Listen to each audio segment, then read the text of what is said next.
Hello and welcome to In the Court of the Wenton Knave. We're reviewing Over-Nite Sensation this week. Controversial, possibly. A bit of an enigma, this one, because it's the start of an era. If we go back to where we left off at the Grand Wazoo, the Wazoo Orchestra toured. It was a glorious tour, and obviously there's the great album from that called Wazoo. I've heard bits of it. That tour, I'm guessing the numbers here a bit, but I think the tour maybe cost $97,000 to run, and they made back.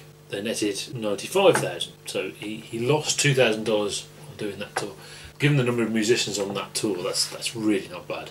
That's really not bad. But obviously it wasn't something that was profitable. So the next stage was that he formed a smaller version of the same band called the Petite Wazoo, which was considerably tighter actually. And you can hear them on the album Imaginary Diseases, which I look forward to hearing. So that's Petite Wazoo. So in that touring cycle, Frank decided to bring back the vocals. So this is a very vocal album with lots of songs, funny songs. I mean, it's some of the simplest stuff he'd done since We're Only In It For The Money, probably, and therefore controversial. I think that this album was a fair hit, and some of the songs on here were played in concerts for years and years and years, so they're some of his most famous songs. And not only that, the band he got together for this, I think with the sort of the outcome of the whole Wazoo era, where he sort of honed exactly what he wanted. And interestingly, he got people on this album who were pretty much known faces.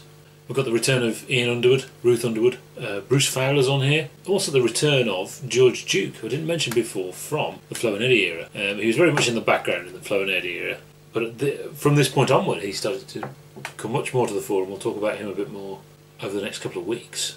And interestingly also features the Ikettes on backing vocals, believe it or not. Tina Turner is on Over-Nite Sensation, would you believe it? So all these known musicians, a really good band. And really that style of band he had on this album is the style of band we would see right to the end, other than the orchestral stuff and the synclavier stuff. So it is a bit of an enigma in that it's the start of that awesomeness, and yet it's just an album of dumb songs, or at least that's its image. A very simple dumb song. So it's fun. It isn't a bad album, obviously. It's very successful in what it does, and it does seem to me an obvious, cynical, commercial move by Frank to go back to the lyrics and the vocals. I think there's actually a DVD of this. The classic albums DVD collection. They actually talk about this and apostrophe, like they go together, which is kind of weird. So it's obviously thought of as a classic album. I think they see it as an entry point because of the simplicity of the material, but it's not classic album for that reason, really.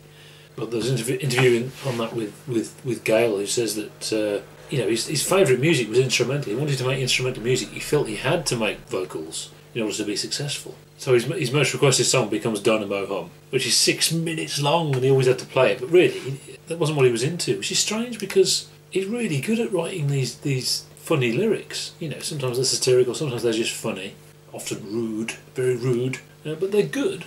They're good, And this isn't an album I would rush to when I'm exploring my Zappa collection. And all the famous songs on this aren't songs I would put in my imaginary Zappa compilation. And that's its image. Having said that, there's a couple of brilliant tracks on here. I mean, one of which is almost a bit of a forgotten gem. I think it's fantastic. Okay, so we start with Camarillio Brillo.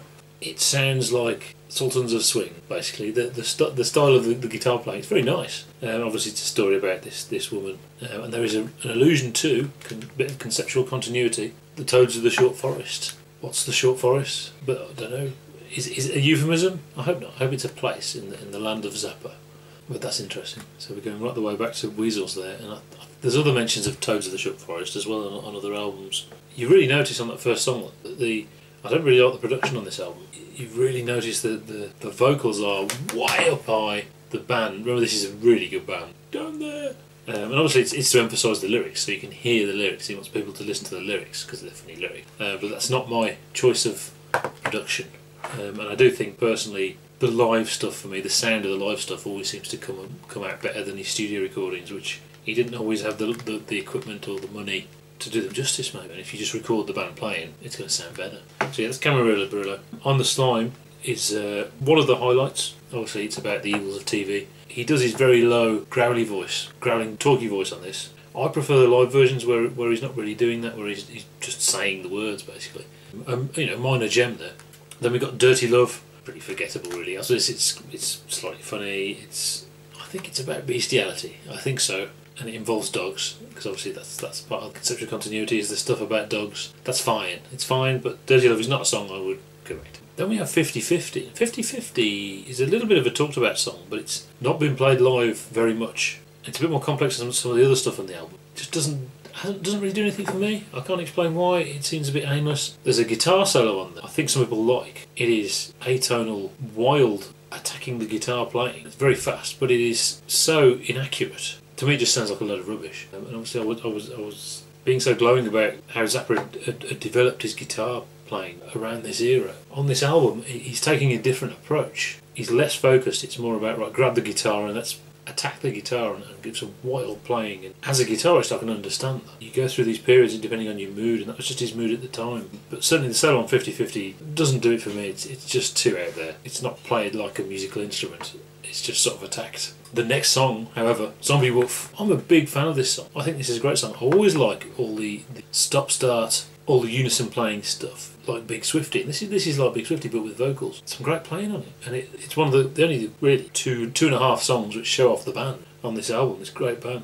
Very rarely played live, I think. I think they played it again in the 80s, and there was an 80s version, which is brilliant. And the vocals are a bit better. It is predictably. Then we have Dinah Moe Humm. Not his most famous song, but it's probably in the top 3 of his most famous songs. Song about a woman. It's funny. How many times can you listen to it? I don't know, but that became obviously a popular song in the concerts, much to his dismay, possibly.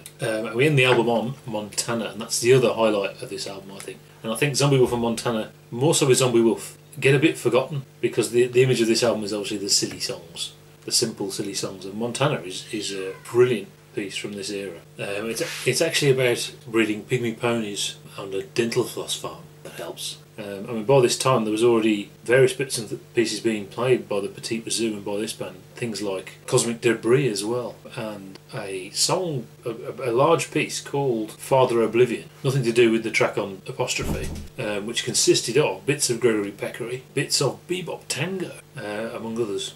So that's very cool. The album that's on is called Imaginary Diseases, which has got to be worth forking out for. Okay, so that's Over-Nite Sensation. Interesting, controversial, the start of something.